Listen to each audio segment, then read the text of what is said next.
Hi there internets, my name is Lunar and today we're going to learn how to do VTubing in VR. As promised in the last video, I will be going through some of the basics on how to do just that.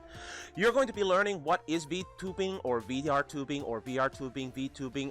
I checked online, nobody really seems to know what it's called, but it doesn't matter because you know what I mean. You'll also be learning how to be interactive and bringing your chat with you to those excursions. However, stay tuned to the very end because I will be going through some of the biggest mistakes I see a lot of VR tubers do and how to avoid just that. So let's start. First of all, what is VR tubing? It is creating content within VR with an avatar. Unlike with VTubing, where you're playing a desktop game and you have your little icon onto the right side, which is representation of you, you are actually physically within the VR world. Even though physical means that you're physically there and virtually you're there, it's confusing. Don't worry about it. VR tubing is usually done in the third person, but it can also be done with a small avatar on the side where you're actually doing the game in first person and you have a little VR avatar onto the side of the screen. Now that really depends on the kind of content you're doing. If you're a Twitch streamer, that may be really cool to see that avatar. If you are a YouTuber, then it may not be that important. The end result is, regardless, VTubing within VR. And that's what it is all about. So what are some good examples of VR tubing? Well, I think one of the more popular VR games right now is VR Chat, which is where we are right now. As you can see, that's where I'm recording this video for you, and that's also what I stream very, very often. But there are other games as well, Beat Saber being one of those, a very good rhythm game which has its own tools for doing VR tubing. Phasmophobia being another one that I do quite frequently, which uses different kinds of tool sets as well. So the third point then is, how do you get your avatar? Now we briefly talked about this in my previous video on how to VTube, and the same thing is pretty much true. You can utilize Gumroad to get your avatar, whether that's a fox, wolf, a talking sandwich, or a piece of sentient poop. However, there are also indexing sites such as vrcarena.com, which allows you to search for a specific species or a specific type of avatar that you would like to be. When you first open up VRC Arena, you are presented with a search bar and you can search for whatever it is that you want to, if you know what that is. If you don't know what that is, you can click avatars right here. Once you're done with that, you'll be able to select a species right here. Once you click this, it'll open up the list of species that are available for searching. You can also just browse down to look for whatever it is that you might be interested in, but there are 31 pages of results, which means that this could take for a while. Now my recommendation is, check the species that you're interested in, such as the otter for example, and click on it, and it'll open up the initial search results for avatars with the tag otter. You can also click View More, which allows you to see all of the possible otters that are there. Some of them are hidden as they only show the initial few, or the most popular. Now, I will be mentioning a lot of tools during this video, and all of those tools will be linked into the description so that you can find them as easily as possible, and they will also be named as to what they are and what they do. So don't you worry about that, just go check that description. Now, once you've bought or gotten your avatar, import it into Unity, and really the rest is up to what you're wanting to do. If you're wanting to do VR Chat, then you'd import VR Chat's tools into it. If you want to do stuff with Live or with other games, you will import whatever those games require you to do. Now, as I mentioned in the last video, VRMs are one of those really popular file formats that work with VTuber software and VR software, such as Live or with Beat Saber's now Lunar, which I can also link to in the description. So VRM is one that you might want to look into. Now, in the last video, I linked a tutorial on how to export your VR chat avatars into a VRM. I can do the same thing on this one.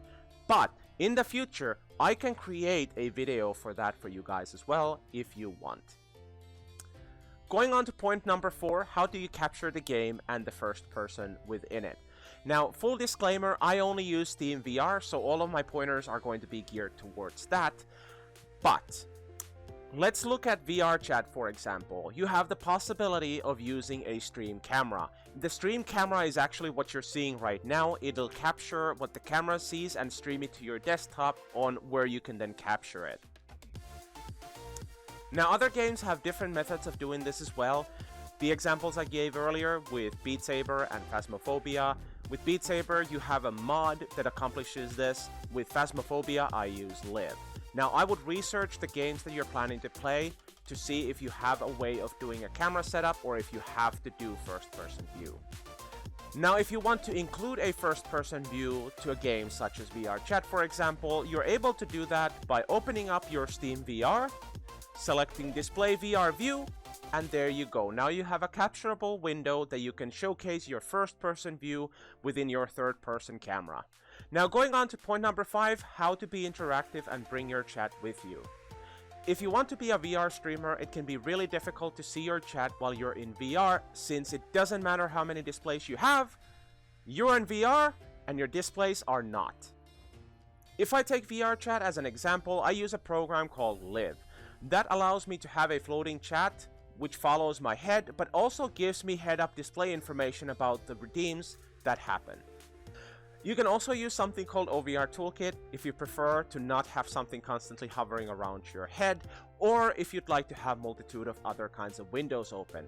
OVR Toolkit gives you the ability to keep your Discord open, keep your Telegram open, and of course keep your favorite pictures of David Hasselhoff near to your heart.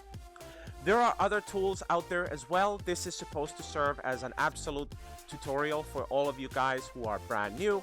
Now, if you want to use something else, I would check it out, I would research it and see if it works for you. However, with Live, I am always able to see my chat wherever I go. With OBS, I'm able to have my script right in front of me right now, even though it's taking me a million takes to do this because I cannot read. Now, there may be application-specific chat software, such as with Beat Saber, having Beat Saber Plus, which brings you that chat into the game itself. If you're playing games that allow you to do that or have a mod to bring your Twitch chat with you, I would absolutely recommend using those, because every time you insert something into your VR sphere, whether that be Live or OVR Toolkits, you are eating some of your frames. And unless your computer is one that can power through CERN, I would absolutely recommend saving that. Now, before we go to the 6th point, make sure you check the description of this video. It'll have all of the links and the resources you need that I've mentioned during this video. And while you're at it, why not click that subscribe button and click also to the notification icon, as we are making more content such as this to help you out with your path to becoming a Twitch streamer, a VTuber, a YouTuber, or just a general weirdo. Now that you've subscribed and you have my branding on your butt, we can continue. Point number 6, additional considerations. So, what should you consider when you're doing VR? First of all, people get motion sick. Do you get motion sick in VR? Well, there are people who get motion sick just playing first-person shooters. So when you're doing those first-person views, whether that be in Beat Saber or whatever game you're doing in your VR chat stream or video, make sure you have something to smoothen it out a little bit. Because the first-person view in VR is really rough. It is very fast-moving, and it will make people motion sick. Now, the other pointer is to give a context of what's happening to your viewers. If you're only using a third-person camera or a static camera like what I'm using right now, you're only getting a small part of the picture. Why am I mentioning this after I just told you not to do first-person view without smoothing?